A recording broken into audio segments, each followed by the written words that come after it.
morning's panel discussion. It's a media panel titled, Can We Burst the Bubble? So, with the advent of social media, I think we're all online.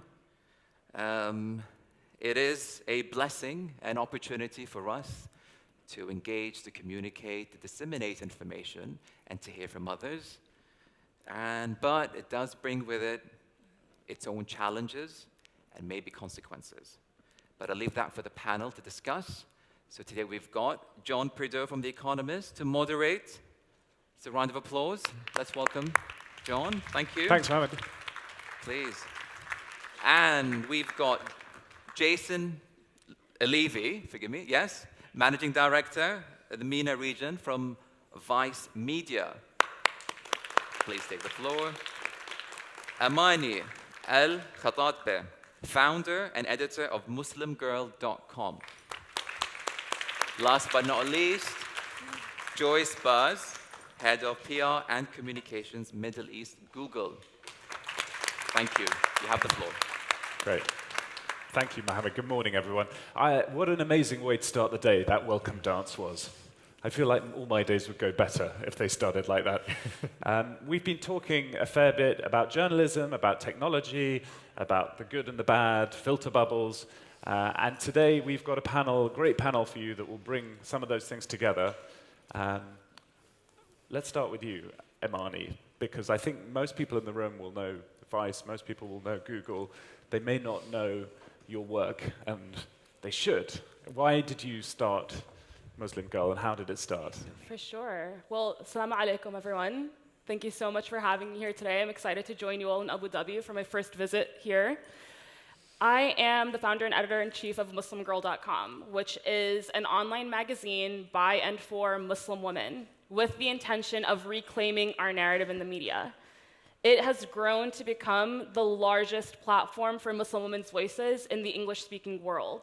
And we cover everything from beauty and fashion to pop culture, current events, identity, politics.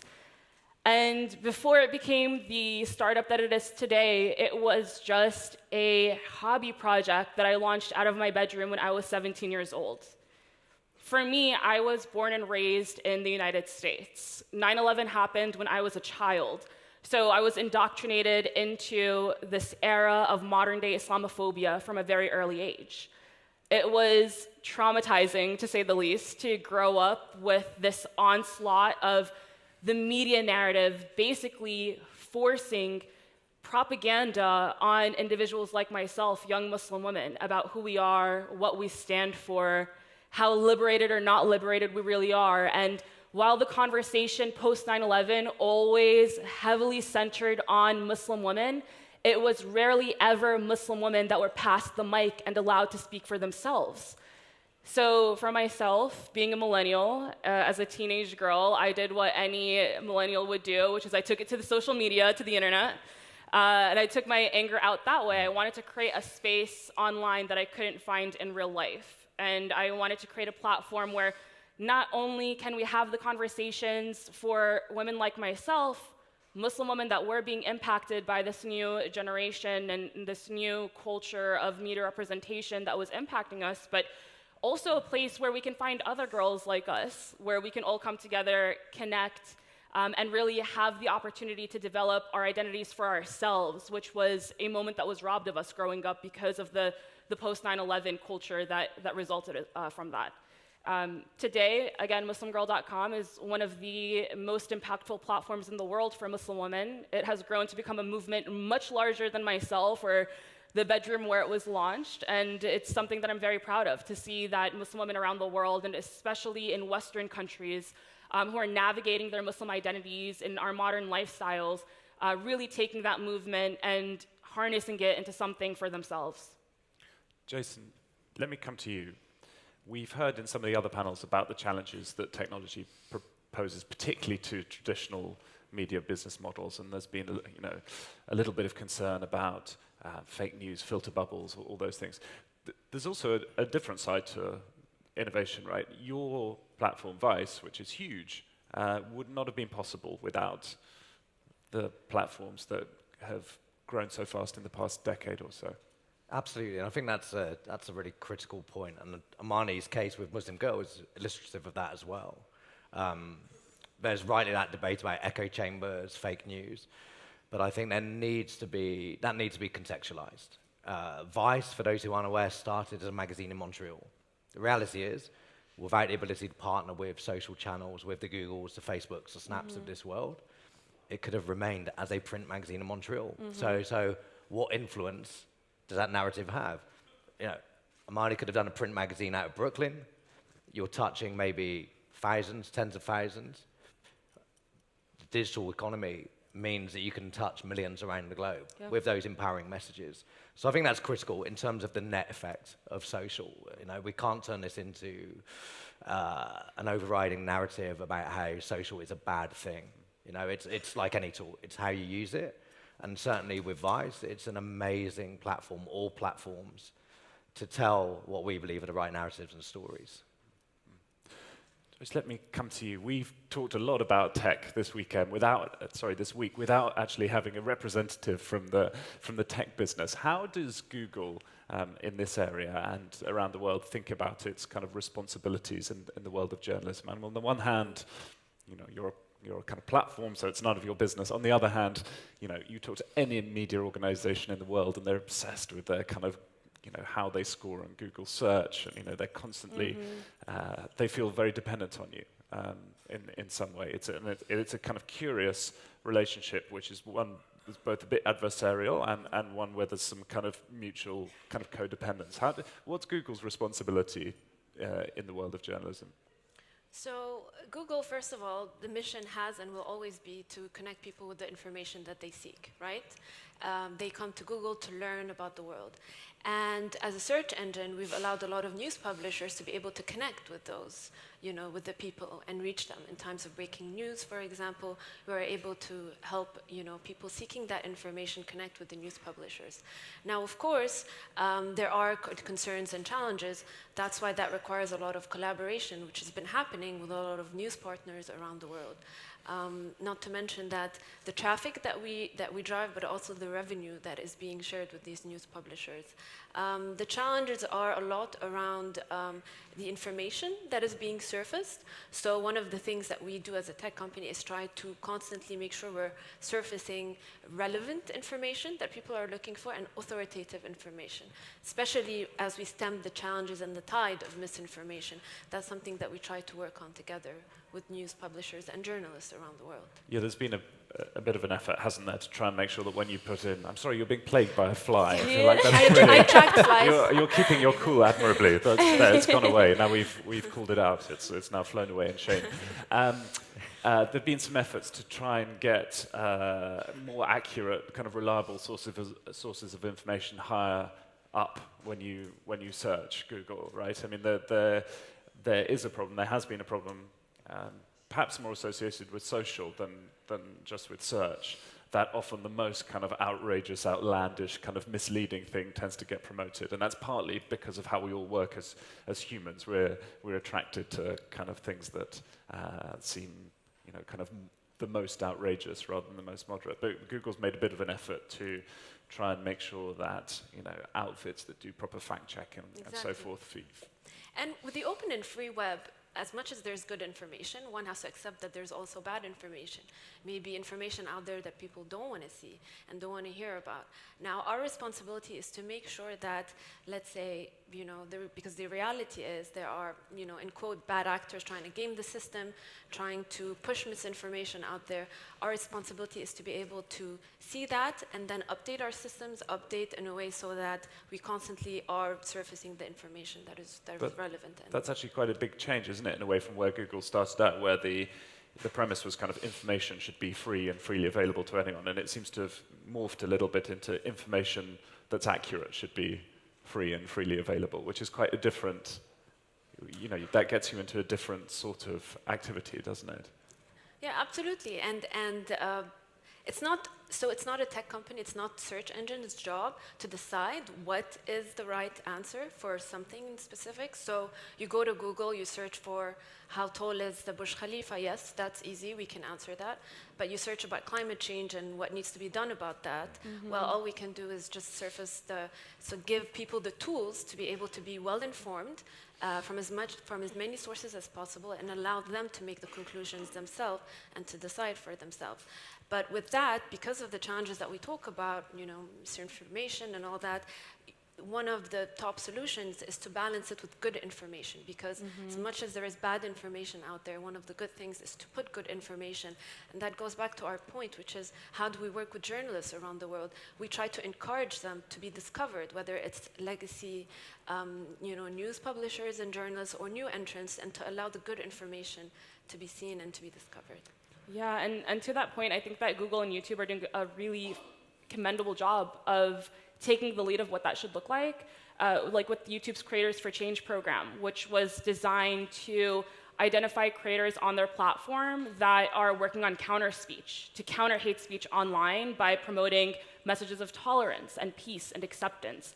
It's a program that I'm an ambassador for, and one that we found to be extremely beneficial, especially in light of all of the hate that you can easily find online. Women especially are targets of a lot of that, and I feel like having that support from the platforms that matter is necessary. For myself, I think that with MuslimGirl.com, it really shows how important it is for us to have independent alternative media platforms, aside from the usual, like the New York Times and the Vices of the world that are the mainstream media titans, so that we are able to tell our stories on our own terms. One thing that just happened recently that I've been particularly proud of, that I think truly illustrates the impact of us having our own platforms to tell these narratives, is the example of Congresswoman Ilhan Omar. Now, Congresswoman Ilhan Omar, for those who haven't heard of her, she's the first Somali and Muslim woman and refugee to be elected to the United States Congress, which was, especially in this age, a tremendous milestone. And Ilhan Omar is also currently at the center of tremendous controversy, because she also became the first American representative in recent memory to really combat the current status quo narrative of Israel support in Congress as well. And the reason why she's become at the center of that, and why she's become kind of like the powerhouse voice of that alternative narrative speaking to Palestinian human rights in a way that's never occurred before in the American government, is in large part due to the very first time she ever made a statement in support of the boycott, divestment, and sanction movement, which was in an interview on MuslimGirl.com. It was her first time ever vocalizing her support for that movement, and I believe that's because she trusted us with that statement. She knew that unlike other potential media companies that she could have spoken to who might have taken it out of context, twisted her words, or turned it into something else, she trusted being able to say it on our platform on her own terms. And what's so powerful about that is, since it's our platform, no one can take that away from us. No matter how much people disagree with us, and no matter how much adversity we're up against, it's still our platform. And that in and of itself has so much value. That's more than anything money can buy.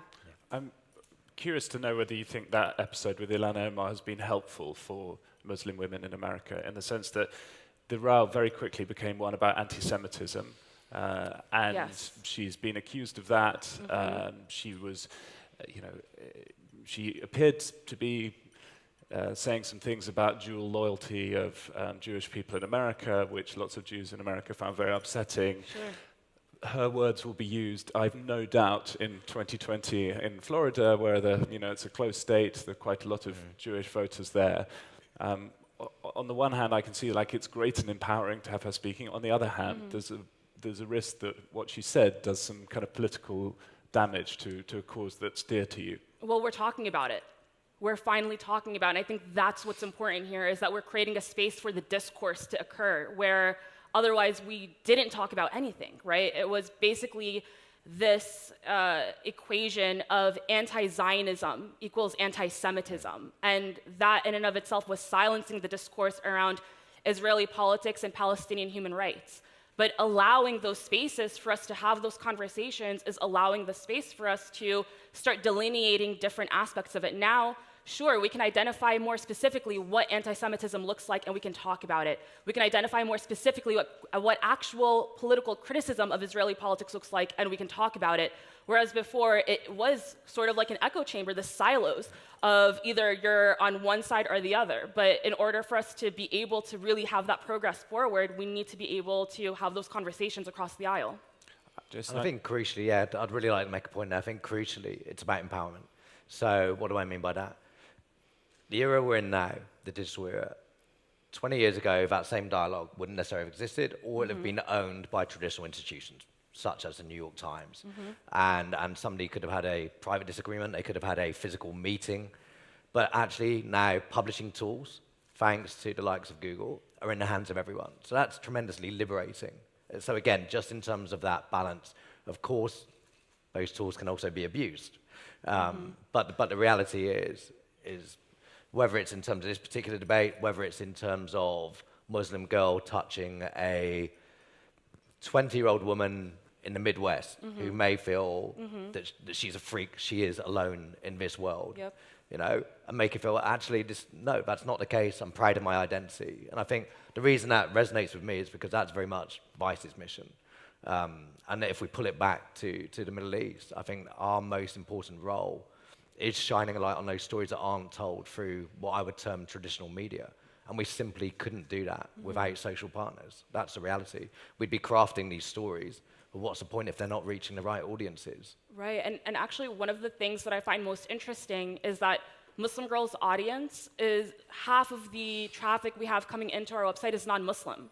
So it has become a resource for people that aren't even from a religious community to really understand issues that are impacting us. And I think that is really a transformative part of social media and today's modern media, is that we're able to go directly to the communities that are impacted by the conversations that we're having. And I think that's absolutely necessary, right? Yeah. Whereas previously, it was very easy to speak on behalf of others and to further oppress them in that way, further silence them in that way. Now, with social media, those conversations, anyone can have them. Anyone can have that microphone. Anyone can be heard by tens of thousands, if not millions of people. And for those that are trying to understand the issues, they can now find those direct sources. Instead of going to your typical, like Fox News, for example, they can go towards like actual Muslims that are, for example, impacted by the Muslim ban and understand why it's important to be against it or how that is adversely affecting that community. Jason, just to go back to you quickly, we touched on YouTube. Joyce brought YouTube up, and that's clearly an important platform for Vice. You do a lot of video stuff.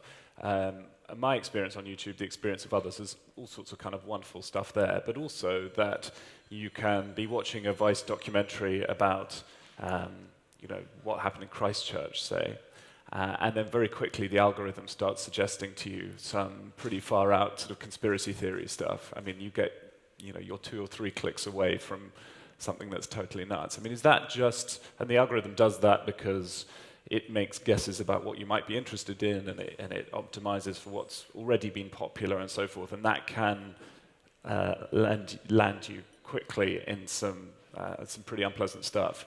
Is that just something we have to put up with? It's a kind of a downside of freedom, but an acceptable one, or is that something that needs to change? Yeah, it's a great question, and in many respects I'll defer to Joyce on this one, but certainly based on my experience, there is an ethical dimension, I think, in terms of ensuring that different viewpoints are represented but are as accurate as possible. I think that's where all of us can learn from what I would call traditional publishers. You know, again, we've used New York Times as a reference point. You know, phenomenal fact-checking as a general rule. The Economist, an even better example, probably. I think it's a reality, and I think it's in some respects it's also symptomatic of the point Amani was trying to make, which is we have to engage in debate. I think that's the most important thing, because I think one of the dangers of the digital era is the floodgates have been opened, so the amount of information isn't the issue. You know, we are absolutely overwhelmed with information. What we're lacking is insight. So we're information rich, insight poor. And that's where I think the tech giants do have a role to play and a responsibility in terms of putting in place the right checks and balances where possible to ensure that at least that information is accurate. So, you know, I want to hear from a Trump supporter. I want to understand what they're thinking. I think that's critical, you know? I think that's critical to debate and reasoned debate and rationale. I think the worst thing we can do is circle the wagons, you know, pull up the drawbridge and say, I'm right, you're wrong. I think that's, I would say, the biggest danger in the current era. I brought up YouTube, and you guys own it, so it's fair that you should get a word in. So, needless to say that what makes tech platforms like YouTube great is the ability of people to be able to upload the content that they like and be able to influence, like you were saying, Amani, influence people around the world, right? Now, there are more than 500 hours of content being uploaded every minute. That places a lot of responsibility on platforms like YouTube to be able to manage the content and make sure that every content that is up there meets the community guidelines. So again, it's an open platform, but there is a responsibility. That's why there are a clear set of policies of what can stay on the platform and what can't. Now, again, we talked about whether it's clickbait videos, for example. Recently, a lot of users talked about clickbait videos with misleading titles being recommended to them on YouTube. That's something we went ahead and we updated our recommendation system to be able to suggest less of those. Some people complained about videos being recommended that are too similar to what they watch and they like. So we updated the system and started suggesting topics from broader topics to be able to give them also the other opinion and other views. So these are things that we course correct, right? Because again, tech is so fast changing. Internet users are learning for the first time how things work. Tech platforms are learning for the first time how things work. With a combination of human intervention and machine learning, we're very optimistic that it'll get better. It can't be perfect. I'm sure I won't speak on other platforms, but that's something as long as one acknowledges the problem, sees where the challenges are, and there are many, right? I'm optimistic that the platforms will get better and better. I wanted to ask about filter bubbles. Google's no longer in the social networking business, right? So you can sort of, you don't have skin in the game here, but you're a former journalist. RIP Google Plus. Isn't Google Plus? I thought Google Plus was being closed down. That's right. Yeah. Yeah, I said RIP. Right, exactly. Sorry, I misheard. RIP Google Plus. How do you, just on a sort of personal level, how do you get around your own filter bubbles? How do you try and get kind of information that doesn't conform to your biases? Okay, just to correct, I wasn't a former journalist, but... I'm sorry. You worked for NBC, right? That's right. All that's right. Fake news. How do I work personally around filter bubbles? Again, I think first of all is awareness, and that's something that those who have is great, and those who don't should work on that. Trying to constantly, again, look for news that is outside of what you want to hear. Trying to go around it. For example, Google News, one of the things, I'm not sure who uses it here, Google News has two options. You've got top stories for you, which recommends you stories that you like, right? Because again, people also go online to hear things that they want to get connected to, that they want to know about. But then there's another feature that is top stories globally that gives you more of a balanced view. So that's something that, with a lot of deliberation, Google did to be able to make sure that there are no filter bubbles when people are consuming news. It takes a lot of deliberation. That's my answer to you, to be able to go and look for different sources. How about you, Amani? How do you go about, you're clearly a kind of tech-savvy person. How do you go about trying to get outside your own bubble? I mean, funny enough, there was one day during the 2016 elections where we opened up the homepage of MuslimGirl.com, and it was just back-to-back stories and headlines about Trump. And we actually made the conscious decision to suspend any coverage about Trump at that point, because we were just like, this is literally defeating the purpose of us being able to fill this void with the conversations that matter to us, and it's just replicating the same things that we're seeing online that's just like silencing us even further. But I do think it's really interesting on this topic, right, about like the different types of content that people are consuming online. Like the question that you posed to Jason about Vice, about how you can be watching, what things that are happening, like crazy racist stuff that's happening in the United States, and then you can go and see an article about like this artist made a self-portrait of himself on 20 different kinds of drugs, And I think that's the whole point, is that users online are multidimensional, and you want to be able to capture them in that way. I mean, like with Muslim Girl on our platform, we're talking about identity and culture and current politics today. In the same token, we're talking about things that are happening in pop culture and things like that. I mean, I'm on YouTube seeing a video about the protests happening in Sudan, and then I'm also watching David Dobrik blow something up. You know, like I think that's the whole point about engaging those conversations online, is that people aren't really being captured in those silos anymore. They are expanding, and I think that content has kind of become a gateway into globalizing that conversation for everybody. We've got 4 days into this conference without me talking about Donald Trump, which I take as a personal victory, because I spend my professional life writing and thinking about the man. But you brought him up. So you launched in 2015, and then something happened in 2016. Yep. How has that affected Muslim Girl, and how has it affected your experience of being a young Muslim woman in the United States? Of course, it's brought on the second most violent wave of Islamophobia that we've seen in America's modern history. And this is something not only impacting young Muslim women in the United States like me, but we've seen it transform into kind of a global trend across Europe and across the world. For myself, there came a time in 2015, 2016, where not a single day passed by that I didn't hear about another Muslim woman, a friend of mine, a sister of mine, that decided to take off the headscarf because she was too terrified to walk in the streets wearing it at that point. That's how hard things got. For us at Muslim Girl, yes, in addition to suspending coverage of Trump, we actually, for the first time, had to publish a Muslim safety guidebook for Muslim women. A crisis manual about how to deal with the heightened danger that Muslim women were finding themselves in. At the same time, what was really interesting was that we started seeing an influx of people that were non-Muslim coming to our website, more people that wanted to engage us, more individuals that were eager to seek out information that they were lacking. We saw a lot of people start educating themselves about Islam and the religion itself, what it means, what it stands for, and really coming to conclusions about where they stand on the issues and everything that they are hearing in the news through information that we were putting online. And I think that alone was truly a transformative moment. I mean, just a couple of weeks ago, we celebrated our 3rd annual Muslim Women's Day campaign, which is a social media campaign we launched in 2017 on the heels of the election. Vice was a partner this year. We worked closely with the New York Times as well. YouTube was absolutely one of our most supportive partners in it too. And basically what we did was we created a call to action for all of our media partners and allies to pledge a single day during Women's History Month, March 27th, to flood the internet with original, new, positive content centering the voices and stories of Muslim women, trying to create this moment of empowerment and celebration for Muslim women at a time when they are becoming increasingly targeted, and really dissipating stereotypes that way, combating that hate online in that way. And we saw the biggest year yet in 2019 of the support that we got for it, and partners across the board, organizationally, brand-wise, and media-wise. And I don't think that would have happened had we not had this force of adversity that was really trying to push us out of the picture. It really brought to light not only, yes, the hate that existed in the woodworks for generations, but it also brought our allies to the surface as well during a time when we really needed them to stand up with us. And I think that's truly powerful and something that I'm going to proudly look back on at this time.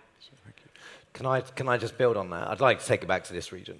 I guess I'm acutely conscious of the apparent contradiction of the 47-year-old British guy heading up Vice Arabia. I've been in region for 17 of the past 20 years, and we talk now about the social media echo chamber and the dangers.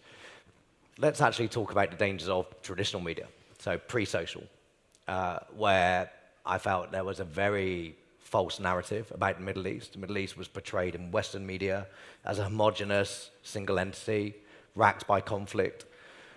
And I think one of the most amazing things about the era we're in now is twofold, really. One, there are organizations such as us who now have a platform to try and have a counter-narrative and say, actually, this is an incredible region. It's very diverse. There's real talent here. Arts, culture, there's so much going on that has been ignored by traditional media. And in a small way, but certainly for me at least, the fact that we have a global network and content is being picked up by the US, by the UK, by France, that is educating. So if there's a 20-year-old guy in Philadelphia, if there's a 20-year-old in Manchester, England, reading stories about the Middle East that they wouldn't otherwise get and realizing that, hey, actually, a lot of these youth are just like me. Same hopes, fears, desires. That's so critical, so critical. Yeah. And I'd take it one step further. We are representing organizations or owning bodies.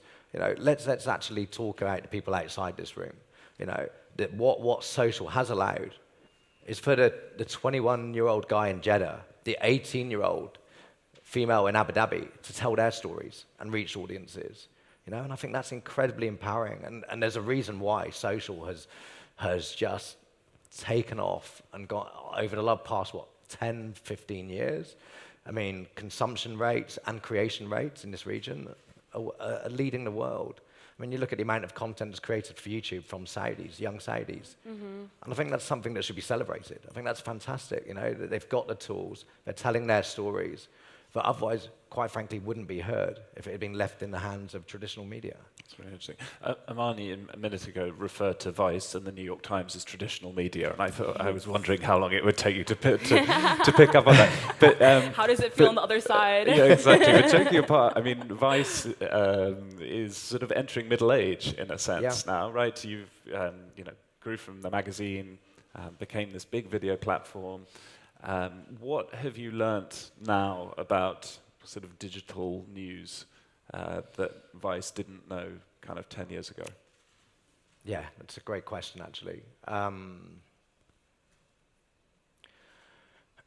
don't think it's so much about digital news per se. I think it's more about the consumption habits and how you engage. We know you take something like Insta stories. So we have, for example, a team of producers, entirely female, entirely Arab, but they are used to doing long-form documentaries. Now, the reality is, consumption habits have changed. We need to think about Insta stories. So just to pause you there, point of Insta stories, Instagram stories, these are short pieces of video that people can see on their Instagram feeds. That's right, yeah, and I shouldn't make assumptions of knowledge. No, do it. And equally, we launched our Discover channel on Snapchat in November. Already outperforming a market like the UK, huge audience into millions, particularly in Saudi Arabia, 70% female. So that has to inform the type of content we make and how we deliver it, crucially. Because if we stay locked into this idea that the ultimate form of storytelling is the long-form documentary that worked for us 10, maybe even 5 years ago, then, and with apologies to anybody from MTV who may be in the room or have associations, we become MTV. You're cool, you're cool, you're cool. Oh, we're not. And it's game over. So for us to stay relevant, the most important thing we have to do is listen. So we have a core editorial team in Abu Dhabi, but we have 70 contributors across the Arab world, young contributors. And it's about collaboration, as I said. It's not about us having that traditional top-down mentality of we're going to tell you what you should be consuming. It's very much about bringing them into the conversation, saying, what do you want to hear? And we will use our storytelling and production expertise to shine a light on those stories. I mean, to Vice's credit, my first editorial internship when I was in college was at Vice in New York City. And the culture of journalism at Vice, I think, has always been youthful and transformative and revolutionary. But I do think it goes back to one of the points that you made earlier, that the revolution now is about ownership. And that's something that's inevitable, that especially with the technology we have at our fingertips today, we are going to stratify and make these alternative niche media sources for those audiences that otherwise didn't necessarily feel represented or engaged or really empowered by the different entities that were covering their stories previously. I think the question is also, how do you balance, because there's a lot to learn from how people are consuming news, right? They have so many sources, more than ever before. They gravitate towards, things that they like and they want to know about. I guess the question to most, institutions, whether it's technological institutions, journalism institutions, is how do you balance that? How do you balance what they want to know about with what is out there and continue to feed new content and responsible content to strike that balance? Jason mentioned things getting shorter attention spans, perhaps, Instagram stories, things, long-form documentaries being crunched down. Do we think this is a temporary trend? I mean, there are obviously trade-offs in terms of what you can do as a journalist in depth if your premise is that you've got somebody's attention for 30 seconds or less. Do you think that's a temporary phenomenon? Is this a pendulum that just swings one way and then swings the other, or are we permanently in a world where people are going to be kind of snacking on very short things? Rani? I think it's only going to get faster. And people's attention spans are only going to get shorter. I mean, I think too, when you were asking that question, first thing that came to my mind was the Fire Festival. For those who don't know, the Fire Festival was this extraordinary event that was being launched by a celebrity in the United States that received tremendous coverage and a lot of people paying exorbitant amounts of money to attend, in large part solely because they were able to secure really high-level influencers to promote it, right? And just having that kind of backing on social media, I think, alone has transferred into its own power. But one thing that they spoke about that they were able to really capture young people is that when they were figuring out how to capture their attention, they were saying that getting the message across needs to be done as quickly as one swipe of your thumb on your cell phone, right? And so that's why that really heavily influenced their marketing of like how to stand out with like an orange block and capture people's attention that way. And I think that seriously holds true, that you're going to have to really capture people's attention in that split second that you're going to be occupying that real estate on their screen. And because of that, I think that in order for us to stay ahead and in order for us to continue adapting, we have to be able to keep up with that pace. And the question of what that does for the accuracy and the quality of the information that we're able to get out there, that's still to be seen. So my view on this is that, yes, it will get faster, to Amani's point, but I do think that people, internet users, news consumers, will get better, will be better skilled at managing the 24-hour news cycle. Tech platforms will get better also at being able to establish, kind of a signal or ranking to be able to continue surfacing the right content, especially in breaking news. The third aspect that I see is the element of trust. Trust will be ever more important, so it's up to different sources, the established news brands, etc., organizations to be able to step up and also be able to assert their authoritativeness. And then finally, I think with that, the key question to ask is, with technology getting faster and faster, what does that do to people's well-being, right? Because you need to have that well-being to be able to manage and make decisions and read the right articles and go to the right links and go to the right news sites. I think that's the fundamental question, is the well-being of people.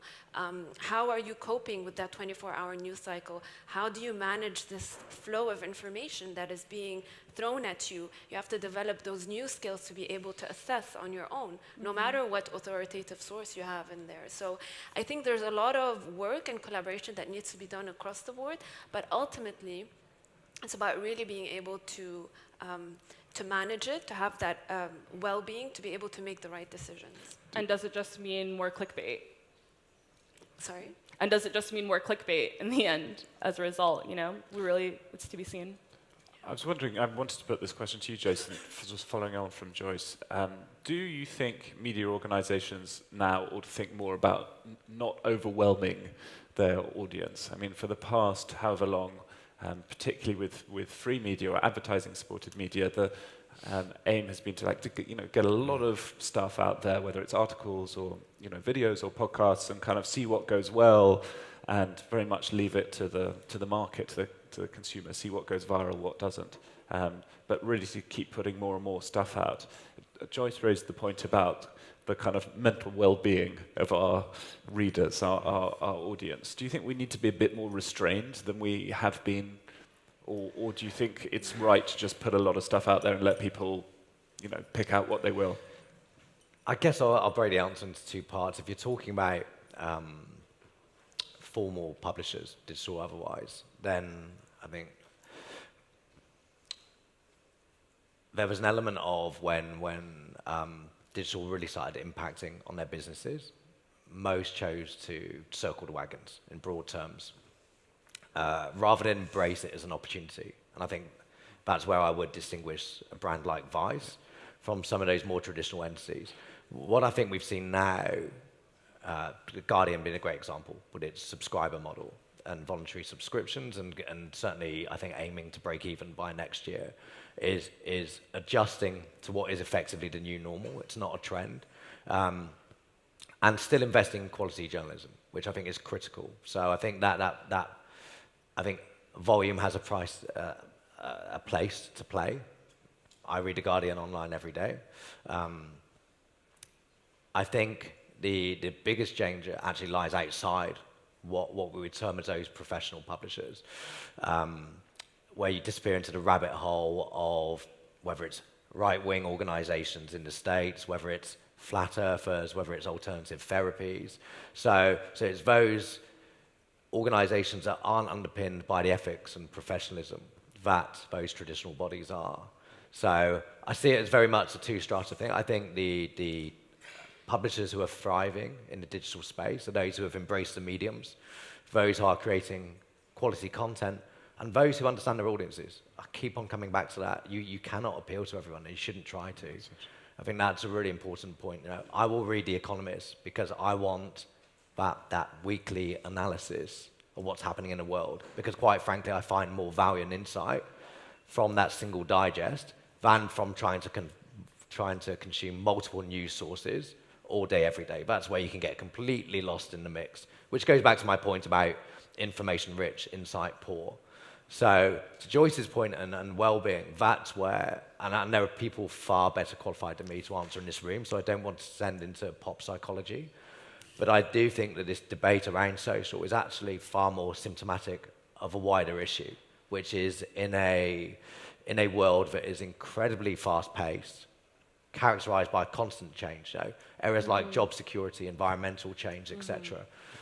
I think there's a natural human response to retreat into areas like conspiracy theories, where they can find a level of comfort and reassurance that this is beyond their control, you know. And find, quite frankly, simple answers to what we all know are very complex issues. And I think that's the other danger, because if we're not prepared to accept that complex issues require debate, require challenging one another, and a willingness to walk towards solutions and compromise, of course, if we just retreat away from this scary notion, then I think digital is almost just a manifestation of that, and on steroids, because it's so amplified.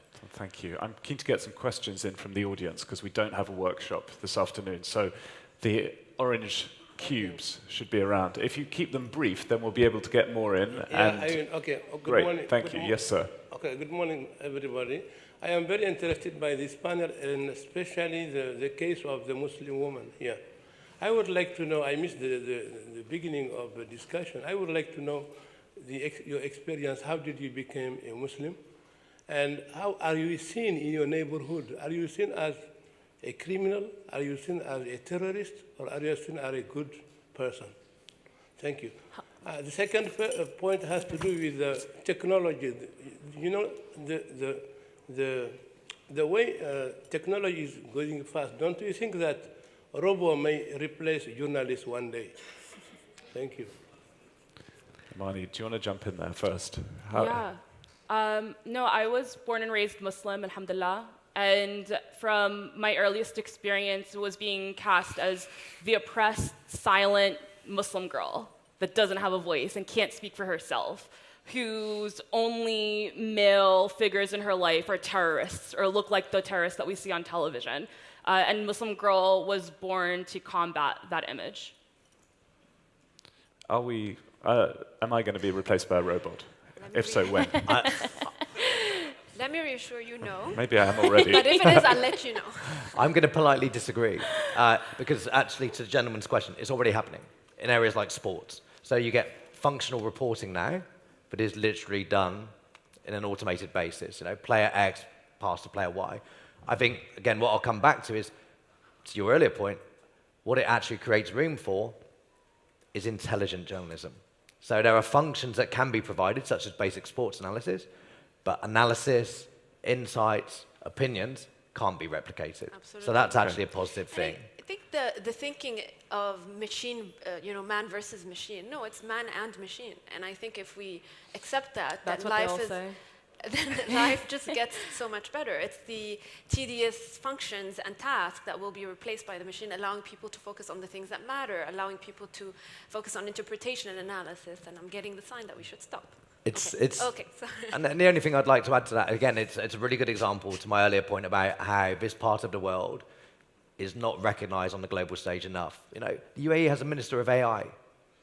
Tell me where that happens anywhere else. So to your point, here's a very forward-thinking country embracing change in a positive fashion. Joyce, how do we know you're not a robot? Google sent over here. Hi, Bill Bragan from the Art Center at NYU in Abu Dhabi. I think the Fire Festival is an interesting example. It was promoted through social media, through Instagram and so on, but the takedowns and the exposés happened through long-form journalism, and I think most people actually know about it because of documentaries, full-length documentaries like the Netflix one. Which was sorry to interrupt, but worth mentioning, shameless plug, it was a Vice Studios co-production. Great. Well, that actually leads into the question then. Take it where I can get it. Which is about sort of transmedia approaches. And as we were talking about kind of either or, short form versus long form and accelerating, I'm wondering if you could talk a little bit more about the strategy in terms of multi-platform approaches at different lengths and how one feeds the other, feeds the next. Yeah, I think that's a fantastic point. And I'll say something very quickly before heading over to Joyce, which is that's absolutely front of mind for us. And it goes back to Amani's point of people are multi-dimensional. So that same individual who may be snacking content through Insta Stories is also binge watching on Netflix. So I think it's really important that we don't get into this one size fits all. And it's really about recognizing where the audience are and what type of content they expect through that. If I'm looking at Insta Stories, I don't want long form. But actually, if I'm sitting down on a Saturday afternoon, going on to Netflix, give me a great documentary and I will give you 2 hours of my time happily. Yeah, and I think that just to add to that it's all online, right? Like these documentaries are on Netflix, on Hulu, like they're not on cable television. They're things people can access on their computers. One last question, then we'll wrap it up. I'm conscious we're a little over time. My name is Dr. Hurd. I've lived in Abu Dhabi for many years. My intersection is actually, we haven't heard anything about Twitter, and yet formal and informal journalism often gets absolutely torpedoed by somebody throwing in yet another Twitter remark of 2 lines, and everybody then has to answer to this, and then it goes round and round, and journalism somehow has to be put aside until everybody has dealt with that particular tweet. Joyce, do you want to be rude about Twitter, or are you too Jason. polite? How did I know that curveball was heading in my direction? Again, I think it's another excellent point, quite frankly. And I will talk with my personal hat on rather than my vice hat, which is I've increasingly disengaged from Twitter simply because the desire to have debate is overwhelmed by the trolls. And the idea, again, back to the point of complex issues, the idea that debates can happen in such a short framework. So Twitter still has a very valuable role to play, areas like breaking news, etc. So I don't want, again, it's not about demeaning the platform, hence me talking on a personal level. But for me, I would say that Twitter's had a very real problem with allowing trolls to take control of many important conversations. And I think it's doing a lot of work now to dial back on that. I just want to push back on that a little bit. Having grown up on Twitter, I think that it is one of the most powerful things in today's technology that one tweet can go viral and get more eyeballs than an article published on a traditional media site. And what that does is it's democratizing media, it's democratizing journalism. Today, because anyone can get that mic, it's another check of accountability on those platforms as well. So those underrepresented voices that all they have is Twitter can now hold traditional media to a higher standard, can now have an outlet to push back and have their voices be seen and heard in a way that they might otherwise not be represented. Okay, that feels like a good place to end. Panel, thank you very much. Thank you. Thank you very much. Thank you, John, for another fascinating panel. Thank you all for being here. Please.